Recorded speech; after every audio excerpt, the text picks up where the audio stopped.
Hello दोस्तों, स्वागत है आपका अपने चैनल संकल्प सक्सेस में। आज हम इसमें आरआरबी ग्रुप डी में फर्स्ट शिफ्ट का पेपर करने वाले हैं, जिसमें 25 अति महत्वपूर्ण क्वेश्चन होंगे।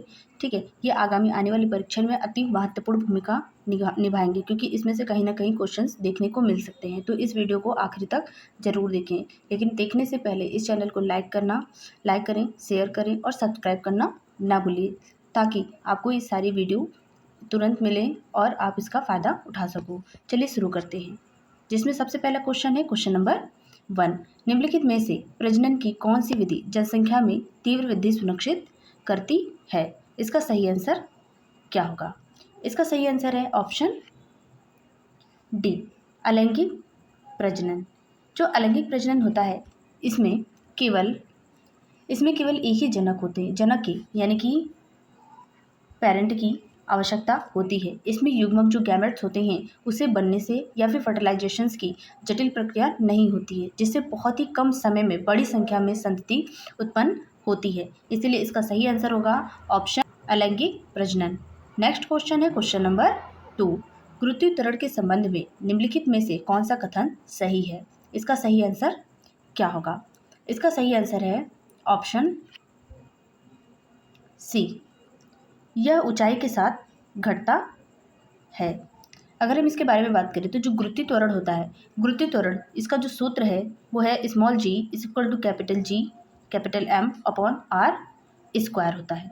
जैसे जैसे हम पृथ्वी की सतह से ऊपर की ओर जाते हैं, केंद्र से दूरी बढ़ती है, जिससे g का मान यानी कि स्मॉल g जो है उसका मान घटने लगता है। इसीलिए इसका सही आंसर होगा ऑप्शन सी, यह ऊंचाई के साथ घटता है। नेक्स्ट क्वेश्चन है क्वेश्चन नंबर 3। वायु में ध्वनि की चाल लगभग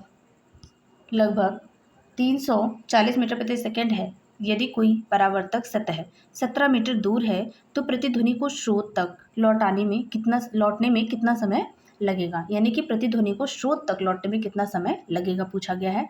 तो इसका सही आंसर क्या होगा? इसमें बात करें ध्वनि की, ठीक, तो ध्वनि को स्रोत से परावर्तक सतह तक जाने और वापस आने में कुल 2 गुना दूरी तय करनी पड़ती है, यानी कि 2D।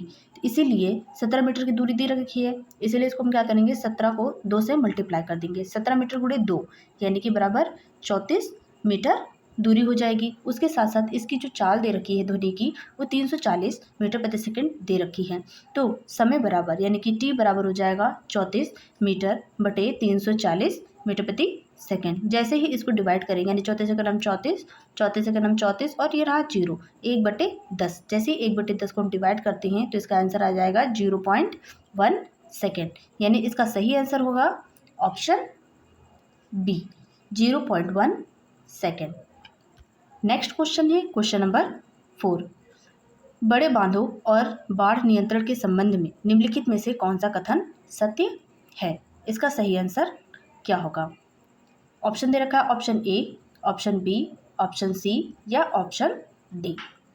इसका सही आंसर होगा ऑप्शन ए, यानी कि जो बड़े बांध होते हैं नदी प्रवाह को नियंत्रित करके बाढ़ नियंत्रण की में सहायता करते हैं। इसीलिए इसका सही आंसर है ऑप्शन ए, क्योंकि बांधों का जो मुख्य उद्देश्य होता है वो अत्यधिक बारिश के समय पानी को जलाशयों में रोकना होता है और बाद में इस पानी को नियंत्रित मात्रा में छोड़ा जाता है, जिससे निचले इलाकों में बाढ़ का खतरा कम हो जाता है और बड़े बांध वाली नदी प्रवाह को नियंत्रित कर बाढ़ नियंत्रण से सहायता कर सकते हैं। इसलिए इसका आंसर है ऑप्शन ए।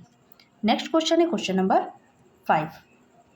इसमें कहा गया है कि 720 किलोमीटर प्रति आवर की चाल से चल रही एक कार ब्रेक लगने से के 4 सेकंड बाद रुक जाती है। यदि कार और यात्रियों का कुल द्रव्यमान 80 किलोग्राम है तो ब्रेक द्वारा अनुप्रयुक्त बल कितना होगा? यहाँ पे बल पूछ रहा है, अनुप्रयुक्त बल कितना होगा? ठीक, अगर यहाँ बात करें प्रारंभिक वेग की, तो प्रारंभिक वेग u जो दे रखा है वो 720 किलोमीटर प्रति आवर है। इसको हमें मीटर प्रति सेकंड में कन्वर्ट करना पड़ेगा, यानी कि 720 गुणे 5/18। ठीक, इसको जैसे इससे मल्टीप्लाई कर देंगे तो आ जाएगा 200 मीटर प्रति सेकेंड। यहाँ पे u का मान आ चुका है, अब हम v का मान ज्ञात करेंगे। तो v बराबर आ जाएगा, v बराबर होगा यहाँ पे 0 मीटर प्रति सेकेंड, यानी कि कार इसमें रुक गई है, इसलिए इसका मान है 0 v का। और समय यानी कि t बराबर दे रखा है 4 सेकेंड। जो समय दे रखा है वो 4 सेकंड दे रखा है। उसी के साथ साथ यहाँ पे जो द्रव्यमान दे रखा है यानी कि m बराबर दे रखा है 80 kg।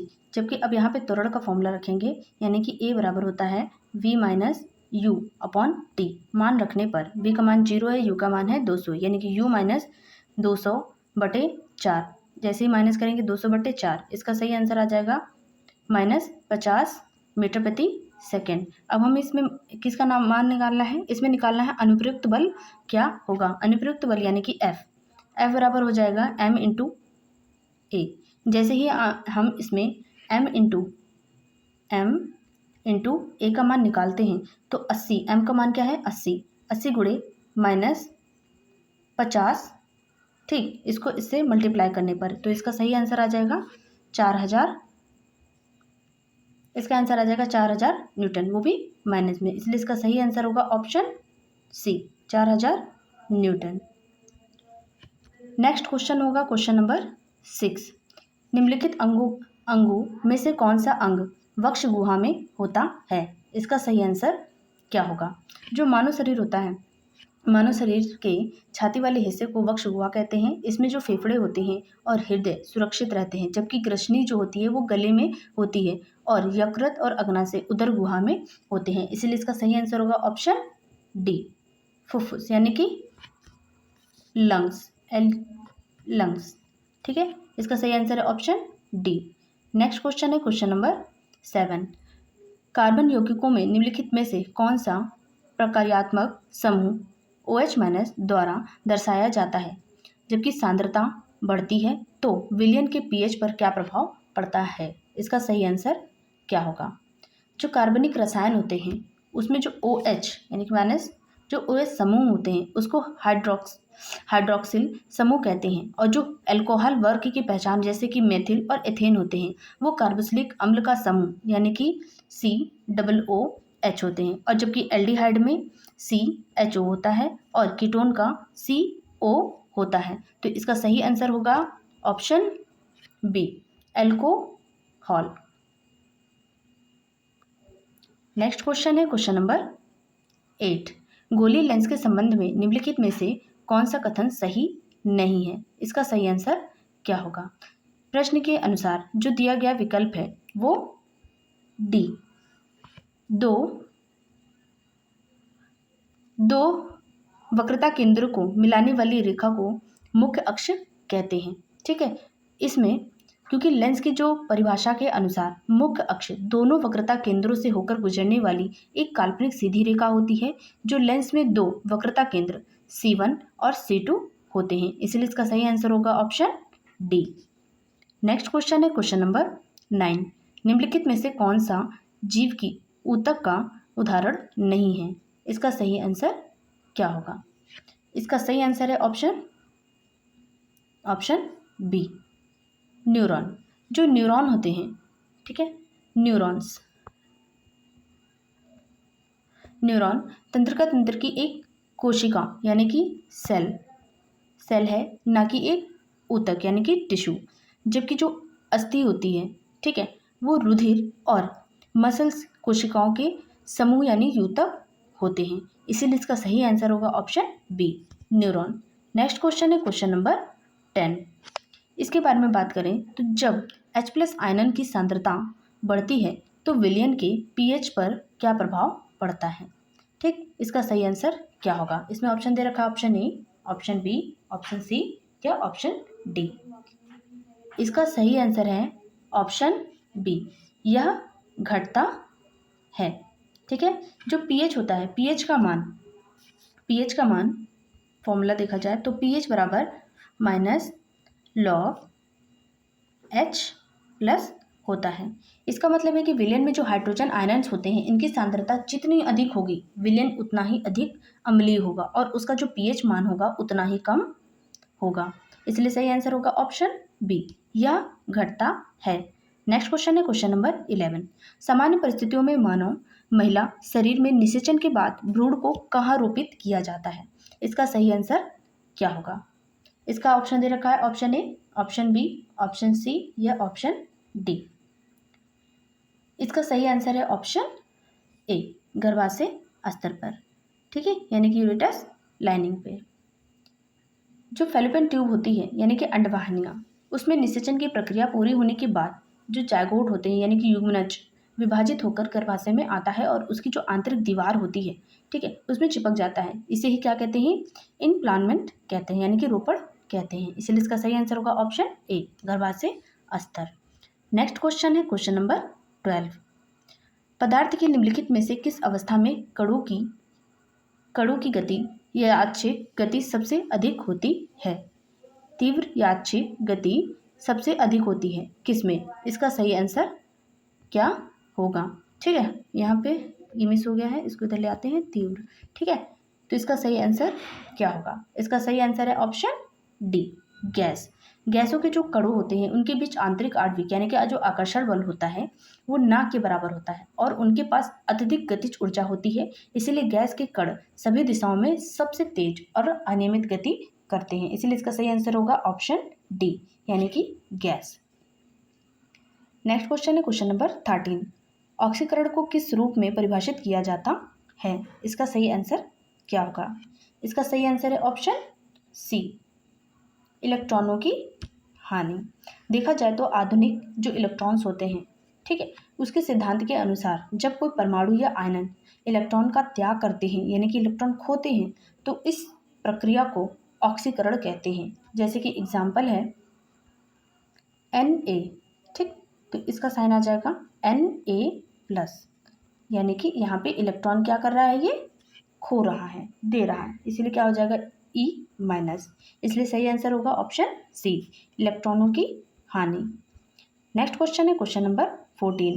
निम्नलिखित में से कौन सी पेशी संरचना वक्रता को संशोधित करने और इस प्रकार रेशेदार जेली जैसे नेत्र लेंस की फोकस दूरी को बदलने के लिए उत्तरदायी है? इसका सही आंसर क्या होगा? इसका सही आंसर है ऑप्शन ए होगा, ऑप्शन बी होगा या ऑप्शन सी होगा? इसका सही आंसर होगा ऑप्शन डी, सिलियरी पेशियाँ। ठीक है, यानी कि सिलियरी मसल्स।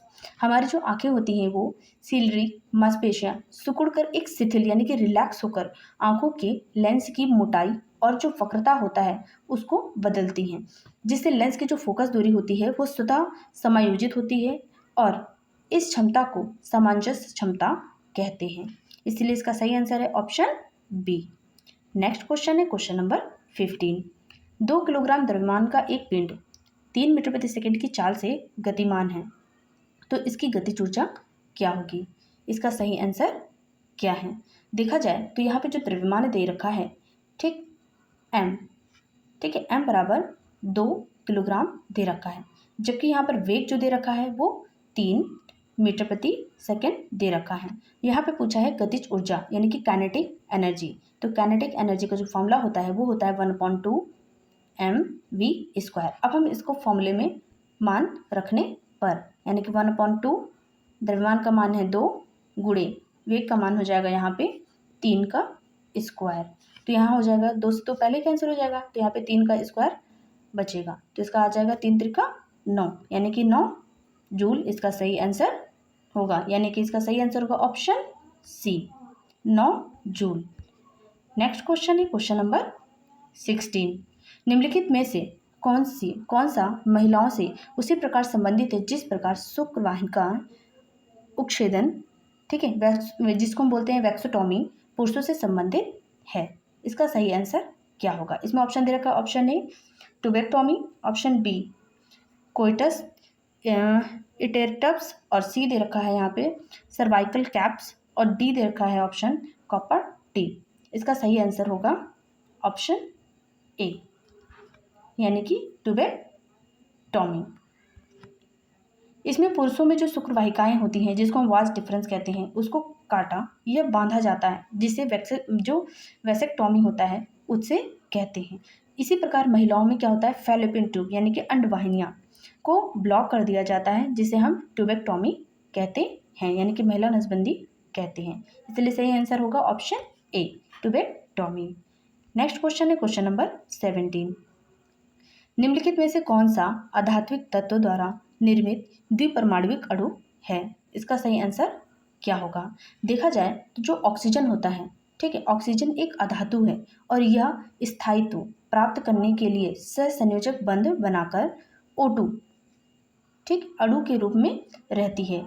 और जो हीलियम होता है He, जिससे डिनोट करते हैं हीलियम, एक पर परमाणु गैस है, जबकि मीथेन जैसे कि Mg और सोडियम यानी कि Na, Mg और सोडियम ये एक धातुएं हैं।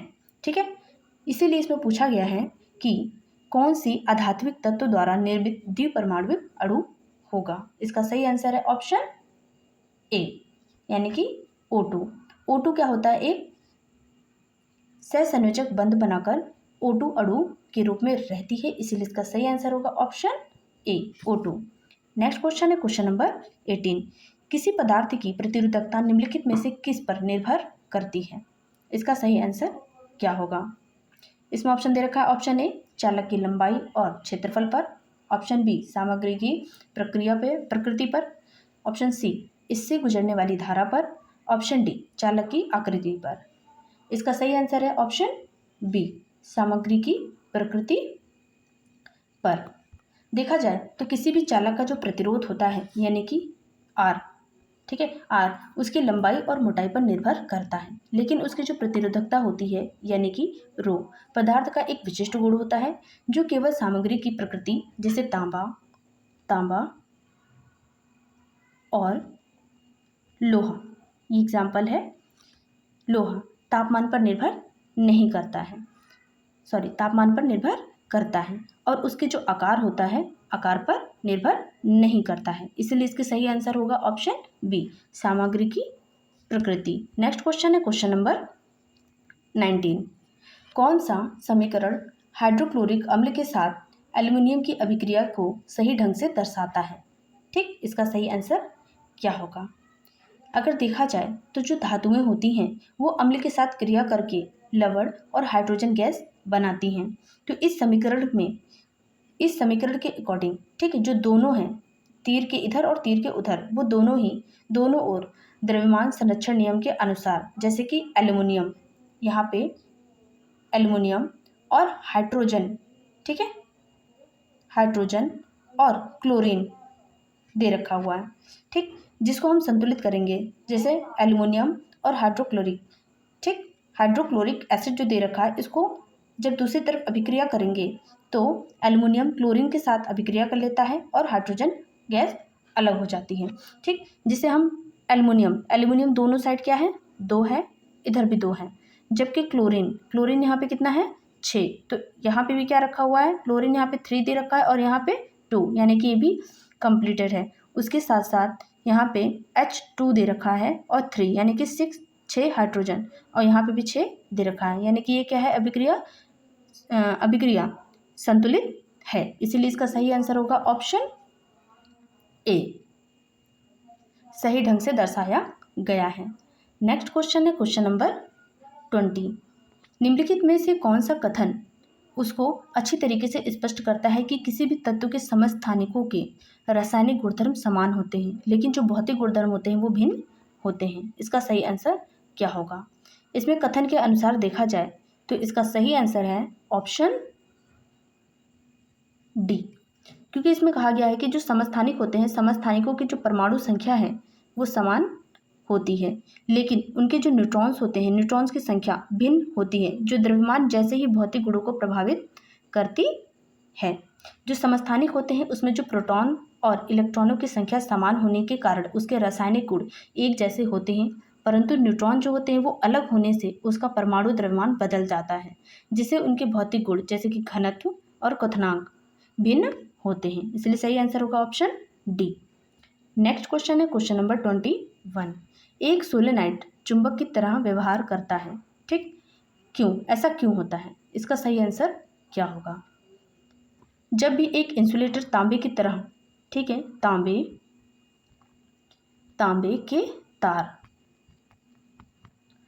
के तार की जो बेलनाकार कुंडली होती है उससे विद्युत धारा प्रवाहित की जाती है तो उसके अंदर और चारों ओर एक समान चुंबकीय क्षेत्र उत्पन्न होता है, जिससे यह ठीक एक क्षण एक बार मैग्नेट की तरह काम करने लगती है, इसलिए इसका सही आंसर होगा ऑप्शन बी।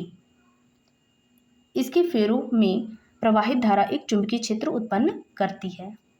नेक्स्ट क्वेश्चन है क्वेश्चन नंबर 22। वह बल जो किसी वस्तु की गति की अवस्था को परिवर्तित करता है उसे क्या कहते हैं? इसका सही आंसर क्या होगा? इसके अकॉर्डिंग देखा जाए तो किसी भी वस्तु पर लगने वाले सभी बलों का जो परिणाम होता है, परिणामी बल, वो शून्य होता है। ठीक है, तो उसकी जो गति होती है उसमें कोई बदलाव नहीं होता है, जबकि गति की दिशा या चाल बदलने के लिए हमेशा एक नेट यानी कि असंतुलित बल, जिसको अनबैलेंस्ड फोर्स भी कहते हैं, की आवश्यकता होती है। इसीलिए इसका सही आंसर होगा ऑप्शन डी, असंतुलित बल यानी कि अनस्टेबल फोर्स। नेक्स्ट क्वेश्चन है क्वेश्चन नंबर 23। मानव मस्तिष्क का मुख्य विचारक भाग कहाँ स्थित होता है? इसका सही आंसर क्या होगा? ऑप्शन दे रखा है option A medulla, option B दे रखा है अग्र मस्तिष्क, ऑप्शन सी दे रखा है मध्य मस्तिष्क, ऑप्शन डी दे रखा है मेरु रज्जु। इसका सही आंसर है ऑप्शन बी, अग्र मस्तिष्क। नेक्स्ट क्वेश्चन है क्वेश्चन नंबर 24। निम्नलिखित में से कौन सा फ्लोरीन कार्बन अपर रूप का रासायनिक सूत्र है? इसका सही आंसर क्या होगा?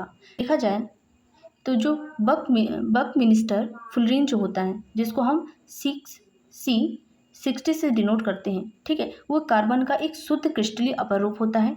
इसके जो एक अणु में 60 कार्बन परमाणु होते हैं जो आपस में जुड़कर एक खोखले फुटबॉल जैसी संरचना बनाते हैं। इसलिए इसका सही आंसर होगा option D, C60। Next question है क्वेश्चन नंबर 25। देखा जाए तो पादप में जो जाइलम और फ्लोएम है, यानी कि जाइलम और फ्लोएम ऊतकों के प्राथमिक कार्य क्या है? इसमें प्राथमिक कार्य पूछा गया है कि क्या होता है। इसमें ऑप्शन दे रखा option A, option B, option C और ऑप्शन डी। अगर आपको ये वीडियो पसंद आ रही हो तो इस चैनल को लाइक कीजिए, शेयर कीजिए और सब्सक्राइब करना ना भूलिए। इसका सही आंसर क्या होगा? इसका सही आंसर है ऑप्शन ए, जाइलम जल और खनिजों का गमन करता है, जबकि फ्लोएम भोजन का गमन करता है। पौधों की जो संवहनी ऊतकें होती हैं, ठीक है, उसमें जाइलम जड़ों से पानी और खुले हुए खनिजों को पत्तियों तक पहुंचाता है। ठीक, वहीं जो फ्लोएम होता है वो पत्तियों से बने प्रकाश संश्लेषित जो भोजन होता है उसको पौधे के बाकी सभी अंगों और जड़ों तक पहुंचाता है। इसलिए इसका सही आंसर है ऑप्शन ए, जाइलम जल और खनिज का गमन करता है और फ्लोएम भोजन का गमन करता है। अगर आपको ये वीडियो पसंद आ रही है तो इस चैनल को लाइक, शेयर और सब्सक्राइब कीजिएगा। Thank you for watching this video. जय हिंद।